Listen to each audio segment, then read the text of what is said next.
दिल्ली की गोकुलपुर विधानसभा के अल्पसंख्यक विभाग कांग्रेस कमेटी के विधानसभा अध्यक्ष चौधरी मोहम्मद साहिद ने आने वाले त्योहारों पर लोगों को मुबारकबाद शुभकामनाएं दी। इस मौके पर उन्हें लोकसभा चुनाव पर चर्चा भी की।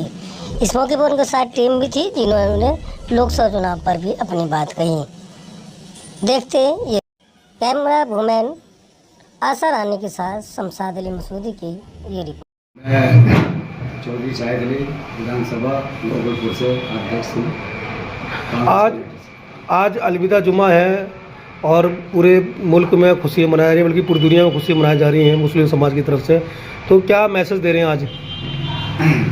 मैं उन्हें बहुत बहुत शुभकामनाएं दे रहा हूँ अपनी तरफ से और पार्टी की तरफ से, और ऐसे ही दिन हमारे गुजरते रहेंगे सभी देशवासियों की। और ईद की भी मैं शुभकामनाएं दे रहा हूँ कि सब देशवासी खुशी से ईद मनाएं और बहुत अच्छी खुशी ईद मनाएं। आज भी आपने प्रोग्राम रखा है, जो भीड़ दिखा दी, किस मकसद है इसका, क्या रखा? इसका मकसद ये है कि मैंने एक ये अपने वार्ड से अस्पताल वार्ड से अल्पसंख्यक माइनॉरिटी का अध्यक्ष सुहेल खान को बनाया है। इसमें एक मैंने मीटिंग रखी है, सुहेल नहीं रखी है मीटिंग।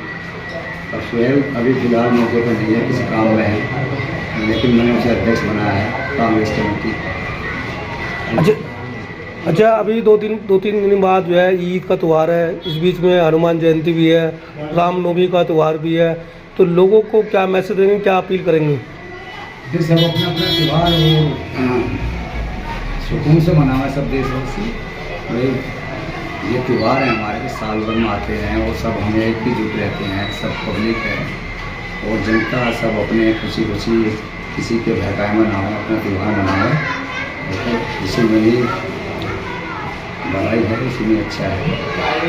एक और बात है कि चुनाव की आचार संहिता लग गई, देश भर में चुनाव चल रहा, आम चुनाव है और दिल्ली में आम आदमी पार्टी और कांग्रेस का गठबंधन है। तो यहाँ कैसा माहौल है?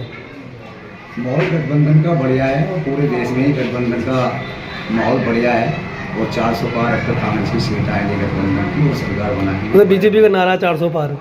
बीजेपी का तो महंगाई का है ना नारा 400 पार का, ये अब तक तो है 400 पार तेल और 200 पार दाल, तो उनकी महंगाई का नारा है। हमारे तो सच्चाई का नारा है कि हम लोग को 400 पार लाएंगे, अपनी सरकार बनाएंगे। जैसे चुनाव अभी यहाँ 25 मई को वोटिंग होगी दिल्ली में, अभी 2 महीने करीब यहाँ पर है चुनाव के लिए, और कांग्रेस का उम्मीदवार यहाँ पर आएगा।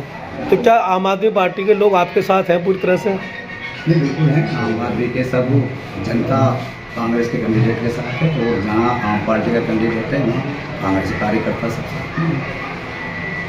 खासकर मुस्लिम बहुत तादाद यहाँ पर है, और जब मुस्लिम इलाकों में हम जाते हैं तो कहते हैं कि मुस्लिम उम्मीदवार यहाँ होना चाहिए, क्योंकि ये मुस्लिम इलाका है दिल्ली का सबसे ज़्यादा। तो क्या आपकी तरफ से भी कोई ऐसा नाम गया है कि यहाँ मुस्लिम उम्मीदवार हो, ये नाम हो, या ये इस मुस्लिम समाज से कोई उम्मीदवार होना चाहिए? नहीं, वो पार्टी हाईकमान के ऊपर बात है। जो कमान हाईकमान देगी उसे जनता इस्तेमाल करेगी, वो कार्यकर्ता करेगी। मगर हाईकमान माइनॉरिटी तरफ से उनका नाम भेजा किसी मुसलमान का, या मुसलमान का टिकट होने की संभावना है? मुसलमानों को आगे आना चाहिए और टिकट मांगना चाहिए, और हाईकमान को सोचती है तो वहाँ तक चलेंगे, टिकट मांगेंगे तो हाईकमान की सोचती है। क्या नाम है आपका? मेरा नाम मोहम्मद कासिम है। कासिम साहब, लोकसभा का चुनाव बिल्कुल सर पे है, चुनाव चल रहा है देश भर में, आपकी लोकसभा में चल रहा है, ये सीट मुस्लिम बहुल्य इलाका है, तो क्या यहाँ के लोगों की डिमांड है कि मुस्लिम उम्मीदवार होना चाहिए? देखो, हमें गिल्ट तो है इस बात का कि कोई मुस्लिम उम्मीदवार होना चाहिए था, क्योंकि ये पूरी की पूरी सीट पे ज़्यादातर जो वोटिंग है वो मुसलमानों की है। लेकिन चौधरी मतीन साहब का नाम भी था इस लिस्ट में, उनको टिकट नहीं हुआ, इसका हमें अफसोस है। बाकी हमारी पार्टी है, हमारी पार्टी ने जो फैसले लिए हैं वो अच्छे फैसले लिए हैं, वो हमारे भले के लिए हैं। और आगे हमें कांग्रेस पार्टी यही चीज़ हमें सिखाती है, जिससे कि हम आगे बढ़कर, हमने कांग्रेस को 60 साल दिए हैं और फैसिलिटियाँ अच्छी सारी चीज़ें हैं, एम्स हॉस्पिटल है और एजुकेशन सिस्टम पूरी दुनिया के अंदर सबसे अच्छा हमारा है, जिसकी वजह से आज हमें दिख रहा है। और हमें यही चीज़ें दिखाती है कि कांग्रेस कभी भी हिंदू मुस्लिम का बंटवारा नहीं करती। जहाँ लेकिन अगर हम बात करें, जिस लोग विधानसभा में आप बैठे हैं गोकुलपुर विधानसभा में, यहाँ हिंदू आबादी ज़्यादा है, मुस्लिम कम है, तो यहाँ जय श्री राम के नाम पे वोट देने वाले लोग हैं, तो क्या लगता है विकास को वोट देंगे जय श्री राम के नहीं लोग? नहीं नहीं नहीं, कुछ लोगों की सुनकर ना हम इन चीज़ों को मान नहीं सकते। हमने देखा है देश के अंदर जो ये देश आज़ाद हुआ है ना, हिंदू मुस्लिम दोनों एक हुए थे, इन्हीं की मेहरबानी से, इनकी मेहनत से, इनकी लड़ाई से, इनकी आज़ादी से, इनके कोशिश की वजह से ही ये देश आज़ाद हुआ था। आज ये हमने जो 7 साल 8 साल 10 साल की सरकार है, जिन्होंने लोगों के अंदर गलत गतिविधियां डाल दी हैं, गलत सोच डाल दी है, उसकी वजह से ये परेशानी हो रही है कि लोग बाग इधर उधर जय श्री राम के नारे लगाते हैं। ये 110% लिख कर कहता हूँ, सिर्फ और सिर्फ जो बीजेपी के दलाल हैं, सिर्फ उनकी सोच है कि मुस्लिम बहुल इलाकों के अंदर जाकर जय श्री राम के नारे लगाएं, कहीं मुस्लिम चीज़ें हो रही हो या एक्टिविटी हो रही हो वहाँ पर जय श्री राम के नारे लगाएं, जिससे कि देश का माहौल खराब हो। और मीडिया इनके साथ है और मीडिया इन चीज़ों को हाईलाइट कर कर दिखाती है और लोगों की नज़रों में आता है कि देश के अंदर ये चीज़ें हो रही हैं। जिस इंडिया गेट जाकर देखो, इंडिया गेट पर कितने मुसलमान शहीदों के नाम दिखेंगे। आप पंजाब में जाकर देखोगे, पंजाब के अंदर जो स्वर्ण मंदिर है, सोने का मंदिर, गोल्डन टेम्पल, जो हमने स्कूलों में पढ़ा था, उसके बाहर एक फुहारा लगा हुआ है, बड़ा सा फुहारा है, उसके चारों तरफ एक गुम्बद सा बना हुआ है। मैं वहाँ गया था, मैंने जाकर देखा कि वहाँ पर मुसलमानों के शहीदों के नाम दुनिया भर के नाम है। लेकिन ये कितने युवा जानते हैं? आपके मुस्लिम समाज के युवा गिने चुने युवा जानते होंगे, बाकी तो अवेयरनेस है ही नहीं।